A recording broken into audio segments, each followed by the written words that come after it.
Kisah mujizat di gua ini. Ada 7 pemuda dari Efesus, Maximilianus, Jamblichus, Martinus, Yohanes, Custodianus, dan Antonimus. Mereka sudah berteman sejak kecil, dan sudah besar mereka tetap bersama-sama untuk mengabdi sebagai tentara di kota mereka. Tapi pada tahun 250 Masehi terjadi penganiayaan kepada umat Kristen. Saat itu Kaisar Romawi yang dipimpin oleh Decius memerintahkan supaya semua orang mempersembahkan kurban kepada dewa-dewi kafir, termasuk juga ketujuh pemuda ini. Tetapi mereka tidak mau, mereka tetap mempertahankan imannya kepada Kristus.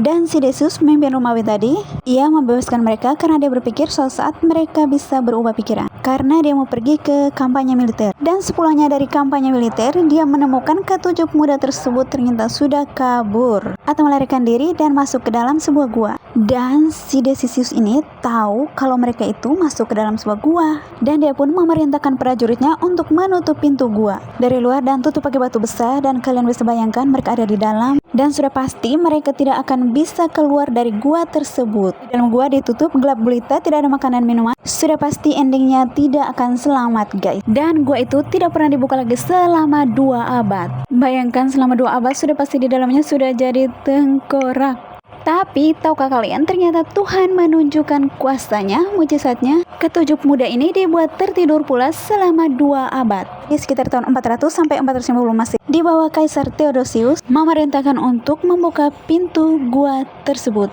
Dan betapa kagetnya mereka, ternyata ketujuh pemuda tersebut masih hidup. Ketujuh pemuda tersebut seperti baru terbangun dari tidur setiap harinya. Dan mereka tidak merasa curiga atau merasa aneh kalau mereka sudah tertidur selama 200 tahun. Pakaian mereka, kondisi tubuh mereka tetap sama seperti awal mereka masuk ke dalam gua tersebut. Lalu ketujuh pemuda tersebut dibawa ke dalam kota di Efesus, dan depan semua orang mereka menceritakan mujizat yang terjadi pada mereka. Dan saat meninggalnya ketujuh pemuda tersebut atas pemberitaan mereka, mayat mereka disimpan di dalam gua tersebut atau dikuburkan di dalam gua tersebut. Sekarang gua tersebut menjadi salah satu tempat wisata rohani yang cukup terkenal bukan hanya di kalangan umat Kristiani tetapi di semua umat.